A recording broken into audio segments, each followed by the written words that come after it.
पोषक तत्व एवं उनके कार्य। भोज्य पदार्थ में अनेक रासायनिक तत्व मौजूद होते हैं जिन्हें पोषक तत्व के नाम से हम जानते हैं। ये पोषक तत्व हैं प्रोटीन, कार्बोहाइड्रेट, फैट, मिनरल्स और विटामिन्स। अब हम प्रोटीन के बारे में थोड़ा समझ लेते हैं कि प्रोटीन क्या है। बच्चों की शारीरिक विकास और वयस्कों में वजन संतुलन बनाए रखने के लिए प्रोटीन अत्यधिक आवश्यक पदार्थ है। सीमित दायरे में प्रोटीन हमें शक्ति भी प्रदान करता है, यानी कि ऊर्जा भी देता है। जैसे कि 1 ग्राम कार्बोहाइड्रेट से हमें 4.2 कैलोरी ऊर्जा प्राप्त होती है। वहीं 1 ग्राम प्रोटीन से भी हमें 4.2 कैलोरी ऊर्जा प्राप्त होती है। जबकि 1 ग्राम वसा की बात करें तो हमें 1 ग्राम वसा से 9.2 कैलोरी ऊर्जा की प्राप्ति होती है। शारीरिक वजन का लगभग 20% प्रोटीन का ही बना हुआ होता है। जैसे कि कोई वयस्क व्यक्ति है, एडल्ट व्यक्ति है जिसका वजन 70 किलोग्राम है, तो उसके कुल शारीरिक वजन का 20% जो भाग होता है वो प्रोटीन से ही बना होता है। शारीरिक प्रोटीन की प्राप्ति का मुख्य आधार प्रोटीन युक्त भोज्य पदार्थ होते हैं। प्रोटीन का निर्माण एमिनो एसिड नामक रासायनिक पदार्थ से होता है। प्रत्येक अमीनो एसिड में प्रोटीन की मात्रा लगभग अलग अलग होती है। प्रोटीन की पोषण शक्ति प्रोटीन में पाए जाने वाले एमिनो एसिड पर निर्भर करती है। प्रोटीन हमें मिलता है दूध, दही, मांस, मछली, अंडा, यानी कि जितने भी एनिमल प्रोडक्ट होते हैं उससे हमें प्रोटीन की प्राप्ति होती है। कुछ मात्रा में हमें वेजिटेरियन प्रोडक्ट से भी मिलती है, जैसे कि सोयाबीन, दाल, नट्स वगैरह से भी हमें प्रोटीन की प्राप्ति होती है। कार्बोहाइड्रेट्स, जिसे हम हिंदी में भी उसको श्वेतसार कहते हैं। कार्बोहाइड्रेट्स यह काम करने के लिए हमें ऊर्जा प्रदान करता है। कार्बोहाइड्रेट से हमें ऊर्जा मुख्य रूप से प्राप्त होती है। भोज्य पदार्थ में सामान्य रूप से पाए जाने वाले कार्बोहाइड्रेट हैं स्टार्च, शर्करा, ग्लूकोज, फ्रुक्टोज, जिसे फल शर्करा भी कहते हैं, लैक्टोज, यह दूध में पाया जाता है। सामान्य आहार से प्राप्त होने वाली ऊर्जा का लगभग 50 से 70% कैलोरी हमें कार्बोहाइड्रेट से ही प्राप्त होता है। यह आहार में ऊर्जा प्राप्त करने का सबसे सस्ता साधन होता है। आप देखेंगे कि जब हम भारतीय खाना खाते हैं तो हमारे जो थाली जो भरा होता है, उसका प्रोपोर्शन जो होता है, रेशियो होता है, उसमें अनाज का ज़्यादा मात्रा होता है। रोटी, चावल वगैरह हम ज़्यादा मात्रा में अनाज हम ज़्यादा लेते हैं और दाल और सब्जी की मात्रा कम होती है। इसीलिए कहा जाता है कि हमें जो इंडियन लोगों को 50 से 70 जो परसेंट होता है कैलोरी की प्राप्ति हमें कार्बोहाइड्रेट से ही होती है। एक कार्बोहाइड्रेट के पाचन से शरीर में ग्लूकोज उत्पन्न होता है, जो शारीरिक ऊर्जा का मुख्य साधन होता है। जब भी हम कोई भी कार्बोहाइड्रेट खाते हैं तो वो ग्लूकोज के रूप में बदल जाता है। ग्लूकोज जो है कार्बोहाइड्रेट का सबसे सूक्ष्मतम यानी कि छोटा रूप है। इसलिए शरीर की ऊर्जा से संबंधित आवश्यकताओं की पूर्ति के लिए हमें कार्बोहाइड्रेट उचित मात्रा में लेनी चाहिए। फैट यानी कि वसा, तेल और चिकनाई ऊर्जा के मुख्य स्रोत है। इसमें वसीय अम्ल फैटी एसिड होते हैं और वसा में घुलनशील विटामिन जैसे पोषक तत्व भी पाए जाते हैं। वसा हमारे लिए इसलिए भी आवश्यक है क्योंकि वसा हम नहीं लेंगे तो वसा में घुलनशील जो विटामिन्स होते हैं उसकी प्राप्ति हमें नहीं हो पाएगी। वसा में घुलनशील विटामिन्स की प्राप्ति तभी होगी जब हमारे शरीर में वसा हो। अच्छे स्वास्थ्य के लिए वसा अत्यंत आवश्यक है। वसा की कमी से एक रोग हो जाता है, त्वचा का रोग, जिसको कि फाइनोडर्मा कहते हैं। खनिज लवण, शरीर में विभिन्न प्रकार के खनिज लवण पाए जाते हैं। मोस्टली 24 प्रकार के खनिज लवण पाए जाते हैं।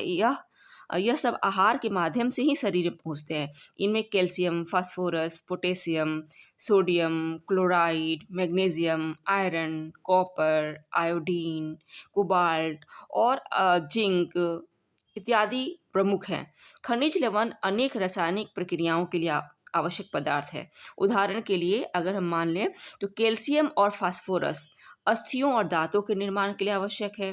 वहीं सोडियम, पोटेशियम और क्लोराइड की बात करें तो यह हमें हमारे शरीर में जो वाटर संतुलन है और जितने भी अम्ल क्षार का संतुलन बनाए रखता है। आयरन और कॉपर हेमोग्लोबिन से संबंधित होते हैं, हेमोग्लोबिन की मात्रा को संतुलन में रखते हैं। इसलिए हमें सभी पोषक तत्व आवश्यक मात्रा में लेनी चाहिए। खनिजों का भी हमारे भोजन में बहुत महत्वपूर्ण है। वाइटामिन्स भी कई प्रकार के होते हैं। शरीर की सामान्य प्रक्रियाओं के लिए वाइटामिन्स अत्यधिक आवश्यक है। वाइटामिन्स की अगर कमी हो जाती है तो हम कई प्रकार की बीमारी से, वाइटामिन डिफिशिएंसी डिजीज से जूझने लगते हैं। वाइटामिन्स को दो भागों में बांटा जाता है, फैट सॉल्युबल वाइटामिन्स और water soluble vitamins. Fat soluble water soluble vitamins जैसे कि vitamin B12, riboflavin, vitamin B6, niacin, pantothenic acid, fluoric acid, biotin, vitamin C और विटामिन P। उसी प्रकार हम जब फैट सॉल्युबल विटामिन्स की बात करें तो विटामिन A, D, E और K आते हैं। इस तरह हम देखते हैं कि सभी पोषक तत्व का हमारे शरीर में मौजूद होना आहार के माध्यम से अति आवश्यक है। पोषक तत्व हमारे शरीर में कई प्रकार के कार्य करते हैं। इन कार्यों से हमारे शरीर की क्रियाएं सुचारू रूप से चलती है। पोषक तत्व शरीर की जटिल प्रक्रियाओं को नियंत्रित करते हैं, रोग निरोधक क्षमता बढ़ाते हैं। भोजन के कार्यों के कारण ही भोजन का महत्व है। कुछ समय पहले तक ये माना जाता था कि शरीर में सिर्फ भोजन का शारीरिक कार्य होता है, परंतु आज भोजन का अत्यधिक महत्व है, सामाजिक महत्व भी है और मनोवैज्ञानिक महत्व भी है। हम इस भोजन के महत्व को एक एक करके समझते हैं। भोजन के शारीरिक कार्य क्या है? भोजन के शारीरिक कार्य होते हैं, भोजन के मनोवैज्ञानिक कार्य होते हैं और भोजन के सामाजिक सांस्कृतिक कार्य होते हैं। भोजन के शारीरिक कार्य को 3 भागों में हम बांटते हैं: ऊर्जा प्रदान करना, शरीर के तंतुओं का निर्माण करना और बीमारियों से बचाव करना। ऊर्जा देना, हमारे शरीर में ऊर्जा की लगातार आवश्यकता होती है। यह ऊर्जा शरीर की क्रियाओं के लिए अत्यधिक आवश्यक है, जो कि हमारे जीवन को बेहतर बनाने के लिए आवश्यक है। यह श्वसन क्रिया, रक्त प्रवाह, दिल का धड़कना इत्यादि के लिए हमें ऊर्जा की आवश्यकता होती है। और इसके लिए हमें ऊर्जा कहाँ से मिलता है? इसके लिए हमें ऊर्जा कार्बोहाइड्रेट से मिलता है। यह क्रियाएं हमारे शरीर में हर समय होती है, जिसका हमें पता भी नहीं चलता है। जब हम सो रहे होते हैं तब भी यह क्रियाएं होती रहती है।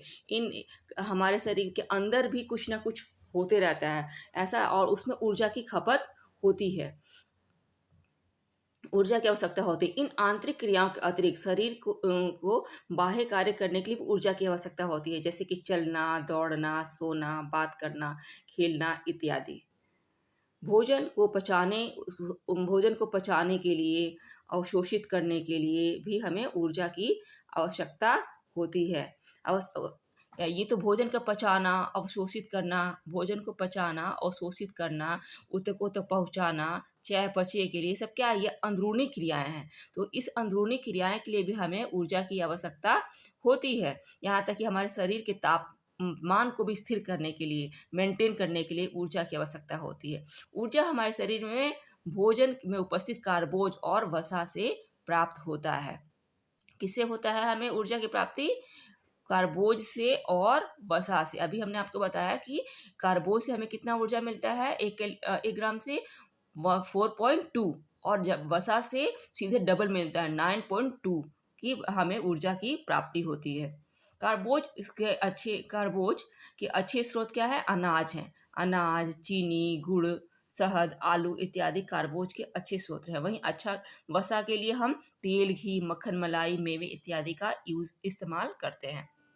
ऊर्जा देने वाले सभी खाद्य पदार्थ हमारे दैनिक आहार का मुख्य हिस्सा होता है। उसके बाद भोजन का दूसरा शारीरिक कार्य क्या है? शरीर की तंतुओं का निर्माण करना। जो भोजन हम ग्रहण करते हैं वो हमारे शरीर का हिस्सा बन जाता है। अतः भोजन का एक महत्वपूर्ण कार्य है शरीर की तंतुओं का निर्माण करना। एक नवजात शिशु जिसका शारीरिक वजन 3 से 7 किलो होता है, 3 किलो का जो शिशु होता है, 2.5 से 3 किलो, वो सामान्य माना जाता है। लेकिन जब वो बहुत ज़्यादा हेल्दी होगा तो उसका वज़न क्या हो जाएगा, 7 केजी के लगभग हो जाता है।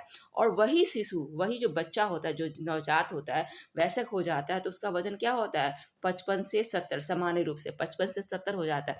तो ये हमारे तंतु डेवलप हो रहे हैं, हमारे जो ऊतक डेवलप होते हैं, तभी तो वज़न भी बढ़ता है। हमारे जो शरीर में अंगों का निर्माण होता है, बढ़ता है ना? तो उस कहाँ से निर्माण हो रहा है, ऊर्जा के द्वारा ही तो हो रहा है।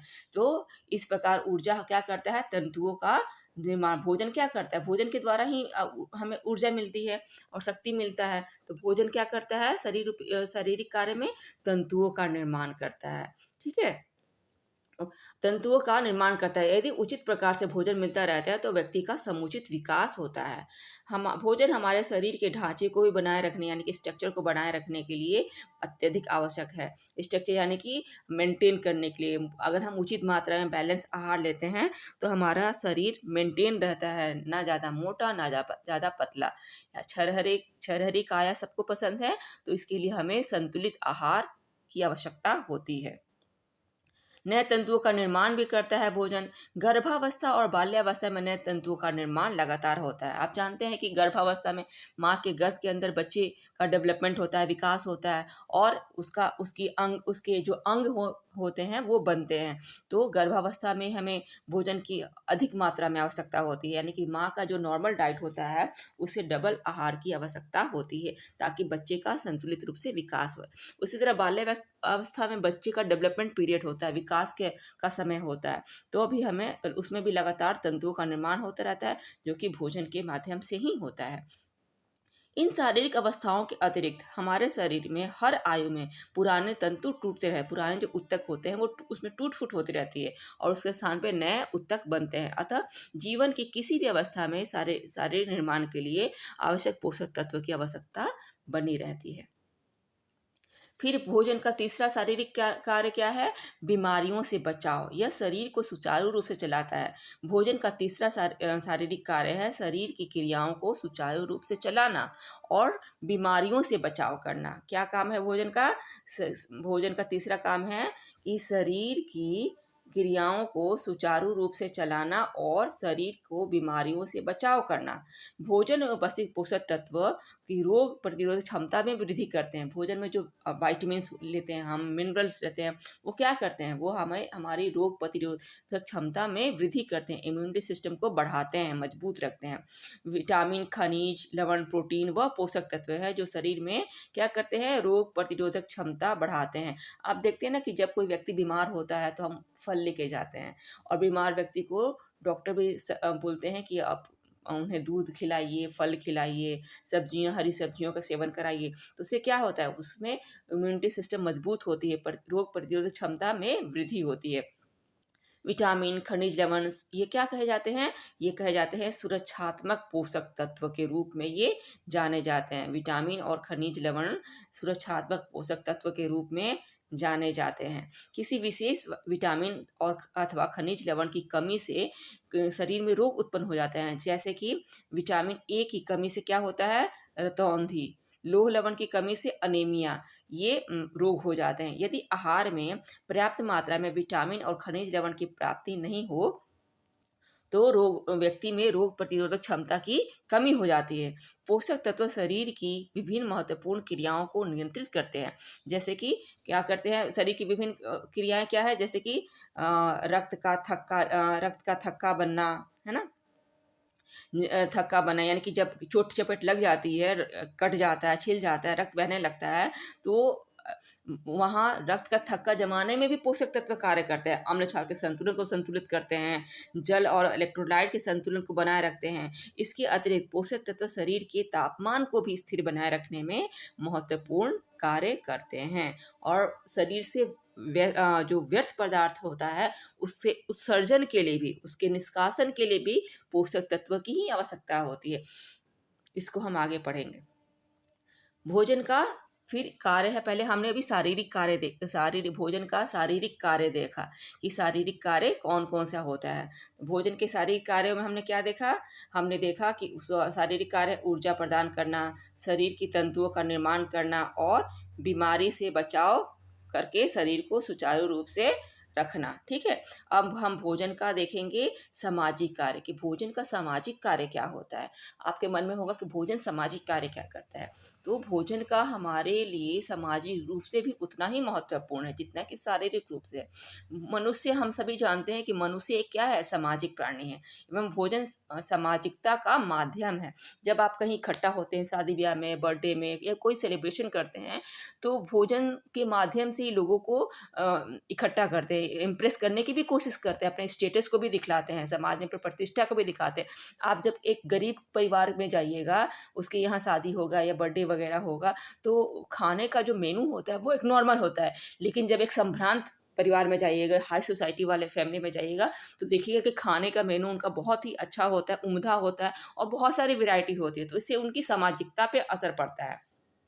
भोजन हमारे समाज में अधिकांश विशेष अवसरों परंपराओं के अनुसार भी बनाया जाता है। जैसे कि पर्व त्योहार में, होली, दिवाली, ईद में लोग अनेक प्रकार के पकवान बनाते हैं। इसके माध्यम से अपनी प्रसन्नता भी व्यक्त करते हैं। अब यानी कि भोजन के माध्यम से हम अपनी स्टेटस को भी दिखा रहे हैं, प्रतिष्ठा को दिखा रहे हैं, अपनी प्रसन्नता को, अपनी हंसी खुशी सबको व्यक्त कर रहे हैं।